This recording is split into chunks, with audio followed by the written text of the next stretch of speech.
Are you ready to turn your investments into retirement income? Listen in as Jeremy Keil and his guests reveal ways you can make smarter retirement, investment, and tax planning decisions to achieve your ideal retirement. You will learn more about your money so you can feel better about your money and make better money decisions.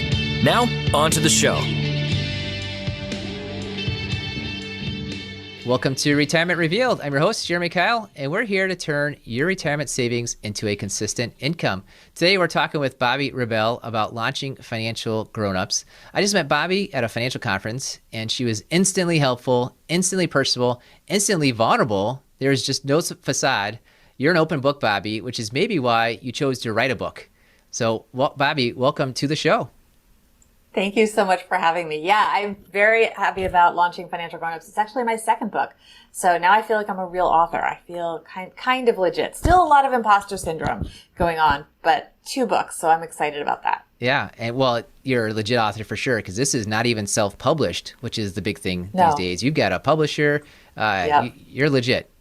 Well, I don't want to, first of all, let me just say, for those of you who have self-published, go for it. I think it's amazing. I think there's a lot of upside to that. I did choose to go the traditional route with my books, but I think there's a lot of great stuff going on in self-publishing. So let's applaud the authors that go for it themselves as well. Yeah, they got me beat. I don't have a book yet myself, but maybe one day. You will. Well, we're going to talk about launching Financial Grownups. Our listeners are planning to retire. They're already retired. So they are hoping to launch their Financial Grownups. They're probably thinking, I can't retire until I launch my Financial Grownup. So you're going to be a lot of help there for us. But first, I want to ask, you told me when we met that you like to golf every Tuesday. And I think I saw a picture that you were maybe a winner recently. Tell us about that. Oh, thank you. Well, I did take up golf during the pandemic and I'm working really hard at it. Our club has many tournaments, but I did come in first in what is basically, let's call it what it is, Jeremy. It was the beginner tournament, but I love that. I will treasure it forever. I hope to move on to the intermediate tournament next year. But yeah, so I won the C flight at our golf club and I am super proud. And I will tell you, I think that it's important in life to take chances. I was very nervous about entering a tournament because suddenly there's all these other people keeping score and they do make a big deal out of it. And my heart was racing and I took it very seriously. And I was really, really proud of myself just to take that chance and put myself out there with something that was very new to me. I hadn't played a lot. I just, I learned to score literally during the pandemic. I played casually, but didn't own a set of clubs or anything. So I definitely advocate picking up hobbies in midlife and challenging yourself. And even if you're in that C flight, go for it. And, hopefully you'll be a champion one year, but even if you're not, just be part of the tournament and enjoy your life and don't be afraid to take on new challenges. Yeah, that's great. Well, good for you. I'm sure a lot of people listening are golfers and they will appreciate the vast difference between playing on your own and playing in a tournament. I'm sure there's a much different feel. There was a much different feel, yes. There were a lot of people watching and they were keeping score. And the caddies deny that they were betting on it, but I'm not so sure. I feel like there might have been some betting going on behind the scenes, but we'll That's see. Awesome. It was a lot of fun. In all seriousness, it was super fun. Yeah, that's cool. Well, let's talk about launching Financial Grownups. And in the book, you talk about our almost adult kids. Tell me more about that because it's interesting.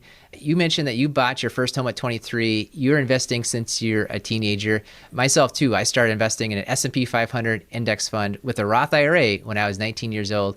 So I guess tell us about this whole idea of almost adult kids and maybe why are you and I outliers? Like what does most of America look like with this?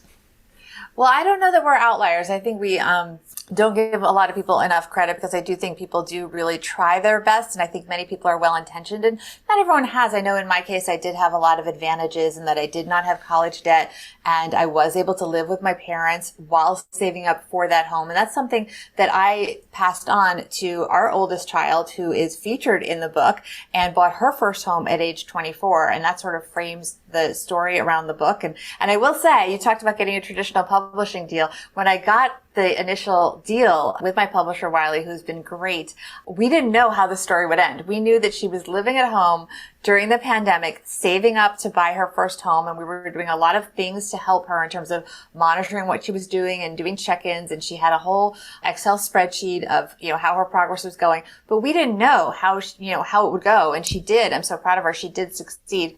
What I learned in writing the book is that in raising kids. And I talk about ages 16 to 26 in the book, because that's sort of the age that I was dealing with at the time. I had two kids that were in their early 20s when I came up with the idea for the book. You really have to be partners with them. You have to be their parents, absolutely, but you have to understand that they're only going to do what you can motivate them to do.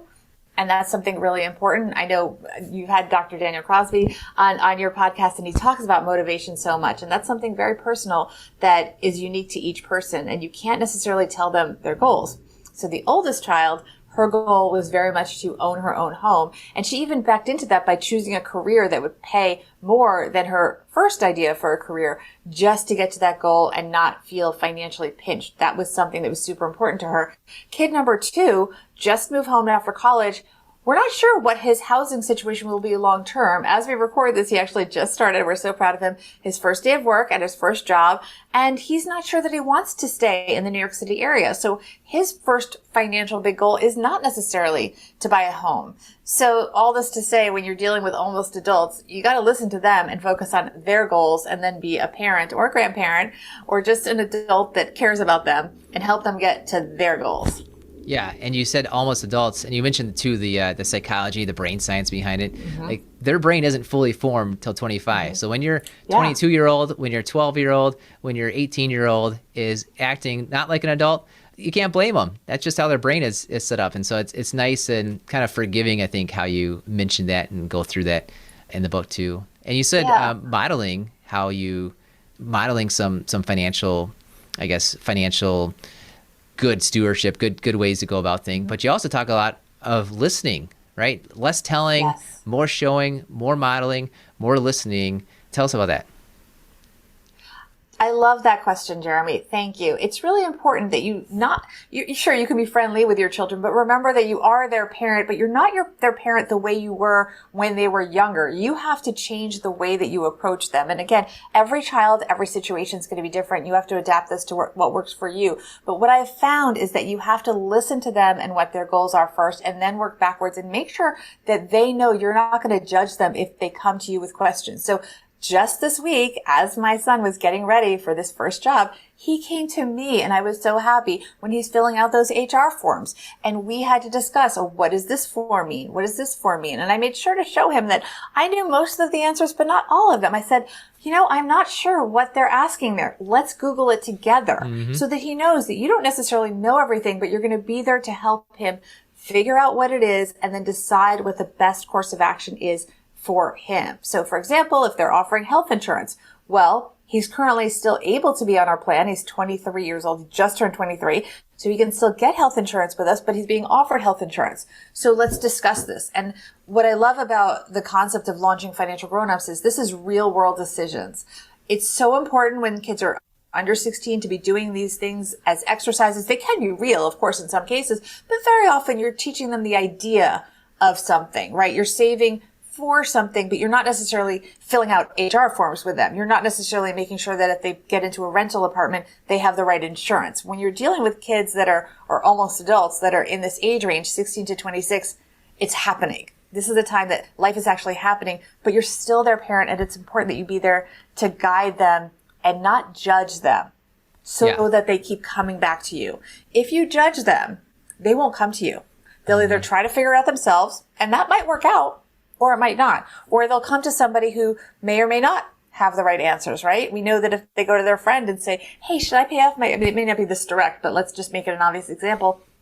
Should I pay off my credit card in full, or is it better to, have a balance? Do I show, more history? The friend might not have the right answer, right? So you want to make sure that they come to you. And if you don't know the answers, that you find the answers for them or with them, and make sure that they have that communication line open. Yeah. And the quote I loved in the book was, you said, let kids learn without a lecture. Yes. I love that quote too. I forgot we had that in there. It's a great That's one. a great quote. Yes. Yeah. You can put that in a t-shirt. I'm going to use that, Jeremy. You should. Yes. It's your I quote. should. I have my grown-up gear line that I'm actually doing some new products for. So maybe that's a good one for grownupgear.com. There's my little plug there. Yeah, it is really important, because you're going to just alienate them. And they're at an age where, depending on where they are in their development, and as you mentioned, there's a lot of brain development that is going on at this age. there's times when they really want to separate from their parents. And this gets into psychology, and I'm not a psychologist, but they do want their independence. They are going to push away from their parents at times. You want to make sure that they know that you're there for them, even though they're sometimes rejecting you when it comes to other things, and that you're keeping a close eye on them. I mean, I can see what is going on in my older children's bank accounts. And that's something that we've had, because if we give them subsidies in the form of things like paying for their college tuition, having them live at home rent free, or just frankly, because they're your kids and you love them, keep those lines open where you can see what's going on in their bank accounts. For me, I don't think it's an invasion of privacy at all. I think it's a way to, support and love them, to say, let me see what's going on in your brokerage account. Let's go over it. Have that visibility with them so that you can help them and also prevent them from making decisions that might hurt them in the future. Like, when you fill out these HR forms, make sure you're investing in whatever retirement funds are available to you, because, and this is a conversation I did have with the 23-year-old just last week. This is the time in your life when you are an almost adult. You will never, in most cases, have more choice available to you with your money. So he's going to earn X dollars per week in his new job. He has no obligations right now. He has no wife. He has no children. He has no apartment. He has no mandatory bills. He can literally put all of it. We talked about it, the first $6,000 goes right into his Roth IRA. And we had this discussion, and it's easy now. And I said, I hope you earn enough money that you will no longer be qualified for a Roth IRA in the future. But right now, you're qualified. Throw it in there. Do everything you can, because this is the time when, in terms of a percentage of your income, you probably have the most to invest. And a lot of young people forget that. And that goes to retirement, because when your show, you're all about retirement.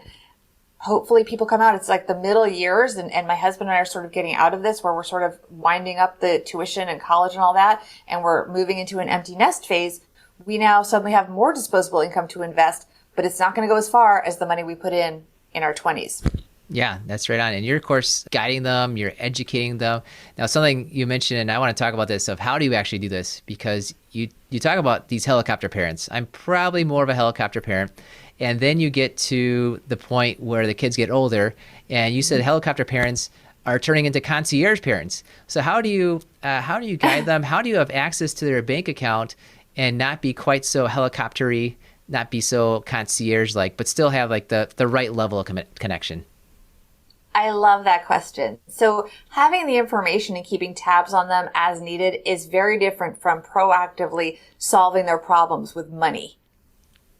So for example, when he was in college, then 21-year-old or 22-year-old came to us and said, I have a film project I want to do and I need a budget of this much money. And this is a conversation right around the kitchen table. And my husband, who's amazing, we just looked at each other and we knew at this point we're in sync on this stuff. We knew we weren't going to write that check. We could, but we weren't going to. And so we just said to him, how are you going to raise the money? And then we worked through ideas with him about how he could raise the money. And the most wonderful thing happened. He only raised about half of it. He did it through a GoFundMe campaign. And what was great about that is then he had to learn, well, sometimes you don't have the budget that you thought you needed. What can you adjust in your life, right? Because sometimes, as much as we love to say we want to reach, for example, this number for our retirement savings, sometimes you're not going to reach that number. Well, you'll be fine. You just have to course correct and make different choices, and it's going to be okay. And you know what? His movie is amazing. So we're really proud of him. And I think that the important thing is to be there for the discussion, be there to help them find ways to solve problems, and just try to avoid writing the check. Yeah, that's directly great. Like that. We contributed. I will say we did contribute to his fundraising campaign. And I think, if you need to subsidize a child while they're getting on their feet, that's fine. Just have an exit strategy and be open about it and say, we're going to give you this amount of money and this is the timeline, because it's also important that your children understand that your money has to go for your retirement. And you don't want to be supporting your children at the detriment of your retirement savings or your retirement life later on. Both because it hurts you, but also, what if something happens to you? Are they going to be prepared? Because even if you say, well, they'll inherit money, let me tell you, a kid that is not able to support themselves and live within their means could blow that retirement like that. And you don't want that either. Yeah, and I like how you mentioned the rules, the expectations, have a timeline, because it is common these days. Your kids move home after college, or you're writing this in the middle of pandemic. Like it was, Yeah. if you wanted to see your kids, pretty much they had to move in with you, and then you got you got a full dose of them again. But you had rules, you had expectations, you had a timeline. You kind of set the expectation that this is not normal life forever. But for some people, it almost is. There's a few quotes you had in there about half of parents are sacrificing their retirement to help adult children. I've heard people say that, yes, there are student loans, but there's no retirement loans. So if you're paying for kids' college and it's at the detriment of your retirement, that you can't make that up. The kid could make it up through student loans, and it just could backfire. I remember one of my favorite books is A Millionaire Next Door, where it gives plenty of examples where the successful couple, they've got plenty of money, and they look at maybe their kids and they say, hey, we're going to help you buy a bigger, better house. And then they stop there. Well, that actually backfired because you just gave your kids a bigger, better property tax bill and more utility bills. And then they look up and down the street and everyone has a nicer car than them because everyone else that bought has higher income. And so the initial short term get through it with writing out a check for whatever it is usually backfires in the end. I love that you brought that up because we have very short-term memories. I mean, my husband and I have talked a lot about this because we fall into this trap where we want our children to live effectively a smaller footprint apartment at the same level that our apartment is at. So my apartment now, I have flipped real estate for multiple years in New York City. Part of the reason I can live in New York City is because I bought that apartment when I was 23 and just the good fortune of the timing. So my husband lived, he'll say it was a total dump in a dangerous neighborhood with a roommate. And we're not going to allow our kids to do that. Okay, that's good. But remember, in terms of price point, then it gets really tricky because you don't want your kids to live in what now I think could be, not good conditions. But we also have to remember that they have to live at the appropriate economic level for their income so they can support themselves. Or if we're subsidizing them, they can, roll off that in a reasonable time period. So it does get trickier. And I think that's part of why we have so many children that are living at home or are subsidized by their parents, because we have these short memories and we don't realize that maybe we piled in with 4 or 5 roommates at the time and we didn't have all of the extra things you talk about. I mean, everyone's got the cell phones. We're all carrying $1,000 computers in our hands. I mean, the expectation of lifestyle has really been upgraded and it's challenging.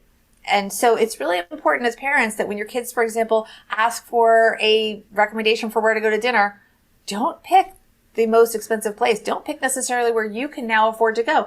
If you want to, suggest something that's going to be price appropriate for them. And that also goes, by the way, to peer pressure, which is something with the social media that a lot of our kids are experiencing. It's important to remind your kids, I should say, that just as they might feel peer pressure to go to a more expensive place, it's their responsibility to think about the fact that some of their friends have a lot less money than they do, or may be in debt, may have student debt they don't want to talk about, or credit card debt that they're embarrassed about. And so as a way to show how much you care about your friends, take the lead when you make plans with your friends and pick something that's going to be affordable to everyone. We definitely get this vision of the lifestyle we're supposed to lead by social media, and that can be really detrimental for all of us. We get that even in retirement. People feel we get so many marketing messages, the Adirondack chairs looking at the sunset as you're on this, or you're on this yacht. That's not necessarily retirement for everyone. And by the way, not everyone really wants that. Sometimes people just want to chill and be in their house that they had for their whole life and just be able to relax and enjoy their family, right?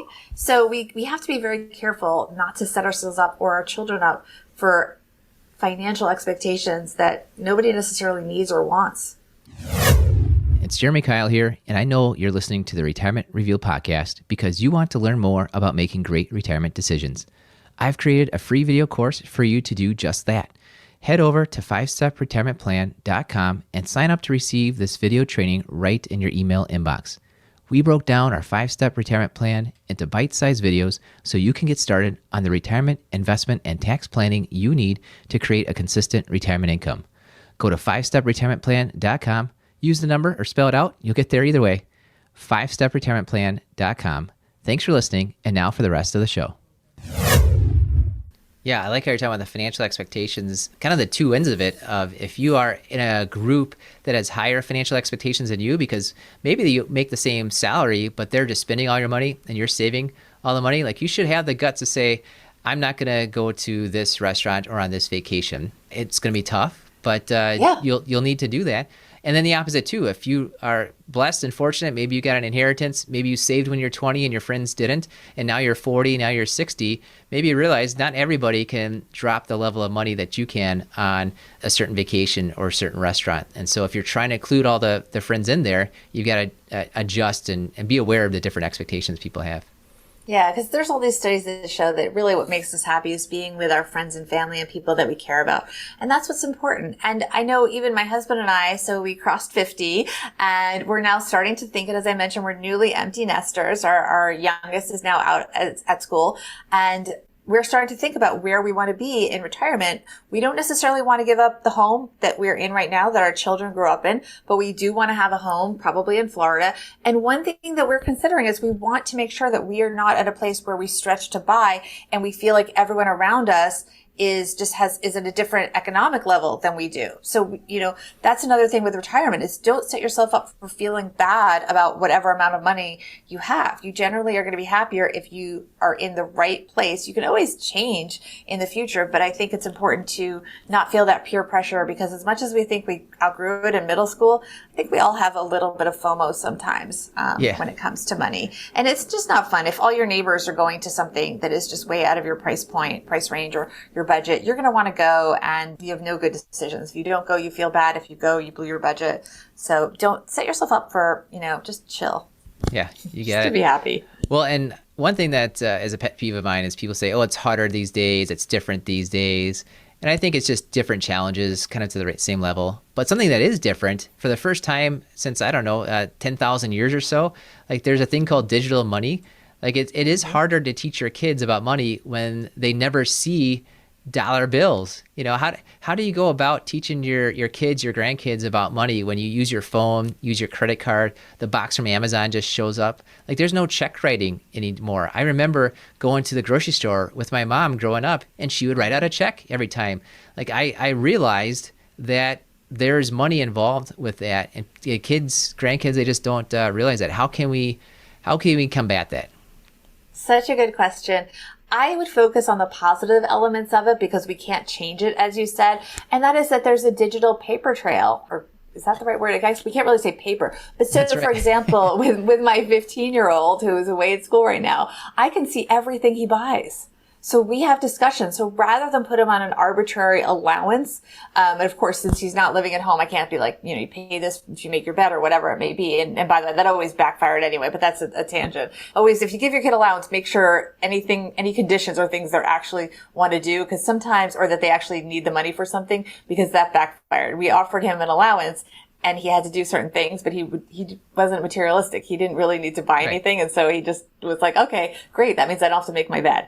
But with him, so I put money on his digital wallet at school, and I can see everything he buys. So I think it's awesome, because then I can have discussions about the choices he's making with his spending, versus if you gave him cash, you have to ask them. Maybe you can ask them and say, give me a paper receipt. But I think it's a much easier discussion if everything is there. And also they can add up the numbers much more quickly. You can put it into a spreadsheet or whatever your favorite app is, and you can have them understand where their money is going. You can have them literally designate, okay, let's say you have a kid that will respond well to allowance, and maybe someday he will.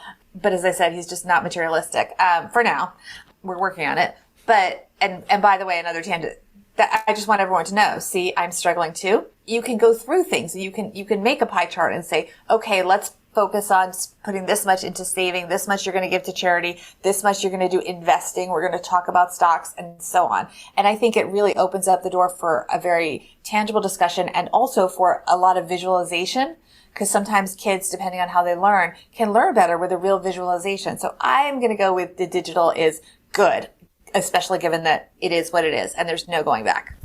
Yeah, and that's great. I appreciate you saying that, of, okay, things have changed, and so you can't, I guess you could count out the dollar bills and put them into cash envelopes, but Right. Which is fine maybe for a 6-year-old, 10-year-old, but you get to 16 and 20 and 26, that's just not going to be reality. And now it's even better, the fact And that we things did are that. digital. By the way, we did that. And that is still available to parents. When he was younger, we did save money. Ron Lieber, who has a great book for anyone with kids below age 16, I highly recommend The Opposite of Spoiled by Ron Lieber, who is also one of the sources in my book. He's wonderful. We did have the jars that were save, spend, give, and we did go to the bank and we did put the money in the bank, and we made a choice. You can go to a machine that takes, I believe, 11%, or you can hand roll them. And we did hand roll them. And it was a good discussion. He was very young at the time, and we did hand roll, and he understood that quarters were so much more valuable than pennies. He says, it's so much more work to wrap all of these pennies. And then he really liked the quarters, and it was a really good exercise. So I would not dismiss cash with very little kids. It's still around. You can still use cash. But I personally think digital has so many wonderful advantages when it comes to teaching kids about money. And I hope that more people embrace those advantages. I mean, even when you're making a purchase, here in New York City, we might even be in a taxi, and I can go through with my son, we used to go through how the bill added up. So even though it said it cost this amount of money, wait, there's a toll for going below a certain street level. Wait, there's extra money because it's this time of day. Wait, there's this extra charge for this other miscellaneous thing. Yes, don't move to New York City, people. It's crazy. So you see it right on the screen as we're having this taxi ride. We had this mini money lesson of, wait, how come we thought it was this much, but the bill is actually this much? And then we added the tip and it was this much. And he's like, wow, this taxi that we thought was going to be $7 was actually $15. That's amazing. We need to think about this. I don't know if I want to spend this money. And, those discussions will lead to like, wait, maybe we should just walk. Maybe we should take the bus. And by doing those in real time with your kid and saying, this is how much money we have to spend today after school. Do you want to go for a snack, or do you want to go in the taxi and not have to walk to your next activity? Empower them with simple choices. Which one do you want? And be prepared for either one. And then let them feel empowered and understand the power of the money. I think it can be really interesting. Yeah. Well, you've been so transparent about your own situation, and the idea of transparency is a big one there. And even the discussions you have, the conversations, just having the conversations is a helpful thing. Now I've got to ask you, you're seeing what your kids are spending. How much are you sharing about your financial situation as you and your husband with your kids? This changed a lot during the pandemic for us, and I think for many families, and that is something that I write about in Launching Financial Grownups, that because we were all home, we were able to have much more candid discussions, especially with the two older kids who are now 25 and 23. So during the pandemic, at the beginning of the pandemic, one had just graduated college and was still living at home, saving for her apartment that she now bought. And one came home his sophomore year from college. And so they were in the thick of it. And during the pandemic, it seems so far away, but at the beginning, I'm self-employed. I had no idea. All my businesses, everything shut down. So I went to zero income completely. So they heard that, they heard what was going on. My husband's job did not have a disruption, but he was suddenly working from home. We were all there. So you're able to hear a lot more, and we were able to speak to them very differently because they were almost adults. And so they had a new appreciation. For example, I think that the one that was in college had a whole new understanding of how much college costs, because I think he saw us sort of maybe complaining a little bit like, wait, we're paying all this money and you're home. You're not having the full college experience. And so I think it was good for them. And I think it really opened up some discussions that were not focused on them and decisions. It was focused on them understanding that like we are a whole family. And we really, I talk a lot about the family ecosystem and, making decisions that make sense. So when it comes to the family ecosystem, that's the idea that you don't create a new cost just to teach a financial lesson. Find a way to teach the lesson without incurring a cost. So for example, if it's less money to keep the older child on our phone bill, because let's say it's $100 for her to have her own phone line and 25, and these are not exact numbers, 25 to keep her on ours. I'd rather have her either reimburse us for 25, or it's fine if some parents wanted to say, we're just going to pay the 25. Just let them know that. Let them know that the phone costs money, but I don't like the idea of creating extra costs. So I think that's part of the transparency that should go on with your older kids. Is if you are going to incur a cost, let's say you're keeping them on your health insurance, show them what the health insurance costs so that they know when it's time. That's how health insurance works. Show them the bills. For example, a few weeks ago, the 23-year-old got a bill this was crazy. It was from during the pandemic. It came very late. I think it's part of sort of an ongoing situation where there was a clinic that did a what do you call it? A COVID test for him, like an instant test that was free. But then they billed him a year later. So this might be happening to some people. Like they billed the insurance company, I should say, $300 for a checkup. Yeah. And I said, this doesn't look right. And I said, you know what? And then we had a copay of $25 that they were asking for. Now, it would be very easy for me to just be like, okay, he's still in our home. I'll just pay the $25. Fine. I was like, no, this doesn't look right. So I showed it to him. And I would always have shown it to him and said, we will pay this, but just so you know, at this age, again, 23-year-old, we're not dealing with a 9-year-old here. And I said to him, this doesn't look right. I want you to figure it out. And he had to sit for 40 minutes. He came into my room and said, I've been on hold for 20 minutes. What should I do? I said, stay on hold. I said, put it on speaker. You can multitask, stay on hold. Because now he can see what it's like to fight a bill. He stayed on hold. It was 40 minutes. He spoke to them and they dropped it. Yeah. So everyone, by the way, so 2 lessons here. One, if you're paying any bills for your kids, make sure they monitor them. They verify them. They're aware that you're paying them. They're aware that they will eventually become their problem.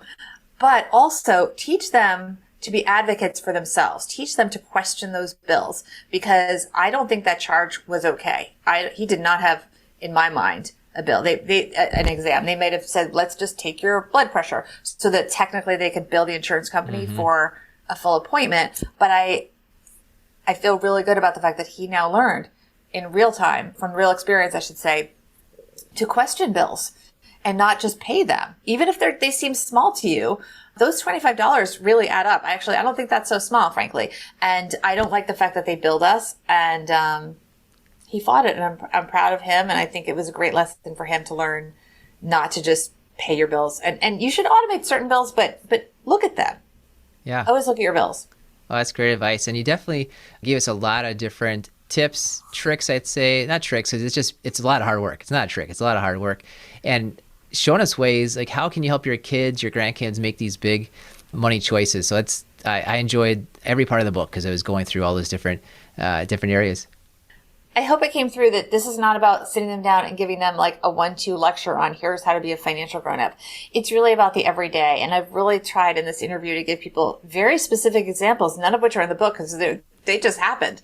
But use your life. Use whatever happens every single day to help your kids be financial grown-ups by just talking through what's going on, because there's always something. Every time you spend a penny, something is happening that is a possible lesson. And you want to keep it, don't go too far. I did get scolded by my youngest one time when he hurt his toe, and I told him that I was excited, at least it was December, because we'd already paid the deductible. He was a little annoyed. He's like, Mom, I get it. Please, Can we just focus on the toe? Don't go too far like that. But you can use everyday life as the best way to teach your kids. Yeah, that's awesome. Well, Bobbi, I have one more question for you. Before that, tell us, what's the best way for people to reach out to you? Oh, well, thank you so much. My website is just my name, BobbiRebell.com. I also have a fun merch line called GrownUpGear.com. If you put in the code GrownUp, you'll get 20% off your first purchase. And please listen to Jeremy on my podcast, which is Money Tips for Financial Grownups.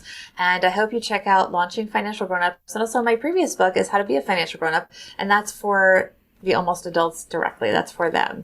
So I've got a book for the kids and I've got a book for the adults now, the parents and the grandparents. Yep. Awesome. And we're going to put links to all those in there. And we just love reading. We love encouraging people to read. So the first 3 people that email us, podcast@keilfp.com, let us know, do you want Becoming a Financial Grownup so you can give to your kids or grandkids, or Launching Financial Grownups if you want some advice there on how to do it yourself. So first 3 people that email us, podcast@keilfp.com, we'll be sending out Bobbi's book to you. Or of course you can get the link, get it through Amazon as well. Awesome. Thank you so much. Oh, and I will tell you, and also please leave a review for this podcast, number 1. And please leave a review for my book and or podcast if you so choose. It's really appreciated. And Jeremy, you do such a great podcast. I hope people will leave a review, 5 stars for you as well. There you go. I appreciate it. Thanks, Bobbi. Now, final question. We need you to tell us something about yourself that few people know about. And remember that our podcast is rated clean. Oh my goodness. Oh my goodness. You're killing me here. You know what? I will, I don't, you're putting me on the spot, Jeremy, that few people know. You're such an open book to begin with. I don't know. Gosh. Well, people may not know. Here's a fun fact trivia. So I started my career working overnights at CNN when I was in college, and I was an intern for Maria Bartiromo, who taught me so much and was a really great mentor. And I think she's great, and I appreciate that. So that's a fun fact. Oh, that's cool. I like that. That's a great. I knew you started in TV journalism, and so that's even better to have that connection. She's probably telling stories about how she worked with you, I imagine. No, I don't think so. But anyway, I learned a lot from her, and I learned a lot also from working overnights. I think that, not that I recommend it to anyone, but just the idea that you put in the extra time. I know we talk a lot about quiet quitting these days, but I think we should all become, try a little harder. So I think that pays off in the long run. Don't drive yourself crazy, but try a little harder at work, and maybe you'll be the one that gets promoted or gets the bigger raise. That's good right. too. Yeah, I'm going to leave it with that advice. That's great advice. Thank you, Bobbi. Thanks for coming on the show, and thank you for listening to the Retirement Reveal podcast. We believe if you know more about your money, you will feel better about your money, and you will make better money decisions.